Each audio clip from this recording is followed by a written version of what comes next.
Bonjour et bienvenue. Aujourd'hui, on va ouvrir ensemble la boîte à outils de l'historien pour se pencher sur une question, une question fascinante. Comment est-ce que les universitaires s'y prennent pour étudier les origines de l'islam? On va plonger au cœur des méthodes rigoureuses utilisées pour analyser le passé. Alors, la question qui va vraiment nous guider, c'est celle-ci. Comment un historien lit-il un texte religieux ancien, que ce soit le Coran ou les recueils de hadiths? La réponse, vous allez voir, est assez spécifique. En fait, ils ne les lisent pas d'abord comme des textes de foi. Ils les abordent plutôt comme des indices, des pièces à conviction dans une immense enquête historique. L'historien, dans ce cas, devient une sorte de détective du passé qui cherche des preuves, des cohérences. Le but de cette enquête, soyons clairs, ce n'est pas de trouver la vérité absolue. La plupart des chercheurs considèrent que c'est tout simplement impossible. Non, l'objectif, c'est de reconstruire le récit le plus probable, le plus vraisemblable du passé, à partir de tous les indices qu'on a sous la main. Et là, on touche à un concept absolument central, la vraisemblance historique.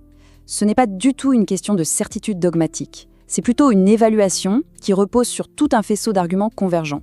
On essaye de déterminer ce qui a le plus de chances de s'être réellement produit. Et comme n'importe quel bon détective, l'historien suit des règles du jeu très strictes. On les appelle les axiomes de la méthode historico-critique. Ce sont, en quelque sorte, les fondations de toute l'enquête, des principes non négociables. Ces principes, on peut les résumer en 3 axiomes fondamentaux. Et le premier, c'est sans doute le plus important de tous, c'est celui de la neutralité.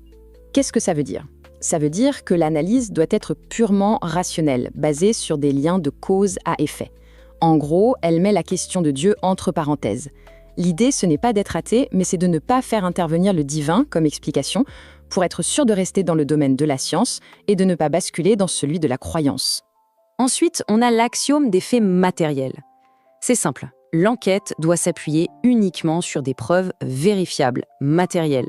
On écarte donc les explications, disons, paranormales, comme une révélation venue d'un ange. Et enfin, l'axiome de la suspension du jugement.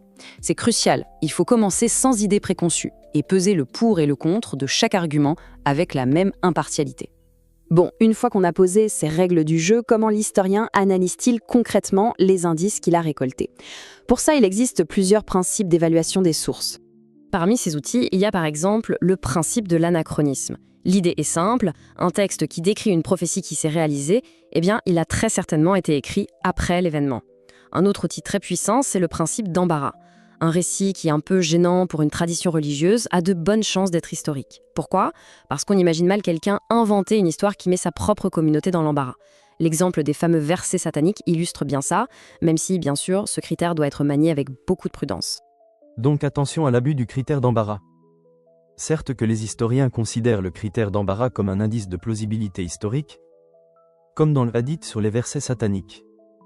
Cependant, les experts en hadith le considèrent comme inventé, soit par des hypocrites parmi les Arabes, ou par des faux convertis parmi les étrangers. Notez que les historiens négligent souvent la possibilité qu'un récit embarrassant pour une communauté puisse être forgé par un individu, ou un groupe infiltré parmi les fidèles, et qui se présente comme faisant partie de la dite communauté. Sans parler de la difficulté d'évaluer le caractère embarrassant ou non d'une information, sachant que ce qui est jugé comme gênant à une époque, ne l'était pas forcément pour une génération antérieure. Donc pour évaluer si un fait est plausible, les chercheurs regardent un ensemble de critères. Est-ce que l'événement est rapporté par plusieurs sources qui sont indépendantes les unes des autres? Est-ce que les différents récits sont cohérents entre eux?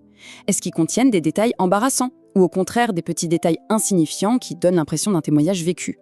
Et puis, il y a la question de l'absence de preuves. C'est là qu'on tombe sur le critère du silence, parfois résumé par cette phrase un peu choc. Mais attention, il est vraiment crucial de noter que cette logique est très contestable. Ce n'est absolument pas une règle d'or pour les historiens, c'est un point qui fait beaucoup débat. Allez, passons maintenant à ce qu'on pourrait appeler la police scientifique de l'histoire. Pour analyser les preuves matérielles, l'historien ne travaille pas seul. Il s'appuie sur tout un arsenal de disciplines scientifiques. Et cette panoplie est large, ça va de l'archéologie à la numismatique, l'étude des monnaies, en passant bien sûr par la datation en carbone 14. Mais quand on parle de textes anciens, il y a 2 disciplines qui sont vraiment au cœur du réacteur. D'abord, la paléographie. C'est l'étude des écritures anciennes. Et c'est absolument fondamental pour analyser les plus de 1500 fragments de manuscrits coraniques qui nous sont parvenus. C'est énorme. Et pour comprendre comment le texte a évolué. Et puis, il y a la philologie. Là, c'est l'analyse littéraire et linguistique des textes. Le but du jeu, c'est de reconstituer la version la plus authentique possible d'un texte en comparant méticuleusement tous les manuscrits, toutes les citations, toutes les sources qu'on peut trouver. Alors, quel est le verdict de tout ça ? Ce qu'il faut bien comprendre, c'est que ce domaine de recherche n'est pas du tout figé dans le marbre.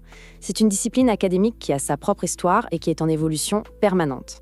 Cette approche, dite historico-critique, elle est née au XIXe siècle en Allemagne, avec des géants comme Theodor Noldeke. Elle a ensuite été appliquée au hadith par des figures comme Ignaz Goldziher, et le travail continue aujourd'hui avec des chercheurs contemporains.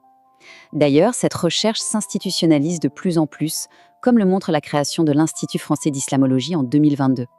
Et attention, cette discipline n'est pas un bloc monolithique. Il y a différentes écoles, différents courants de pensée, surtout sur la question de la datation des textes. On trouve des partisans d'une datation très précoce, une approche médiane qui est aujourd'hui majoritaire, et même une école qu'on appelle hypercritique qui défend une datation bien plus tardive. Et comment cette méthode est-elle perçue aujourd'hui ? Eh bien, elle commence à gagner du terrain dans certains cercles intellectuels du monde musulman. Mais il faut être honnête, la pression de la tradition religieuse reste très forte, ce qui rend ces débats souvent très sensibles. Ce qui nous amène à une dernière question, une question pour la réflexion.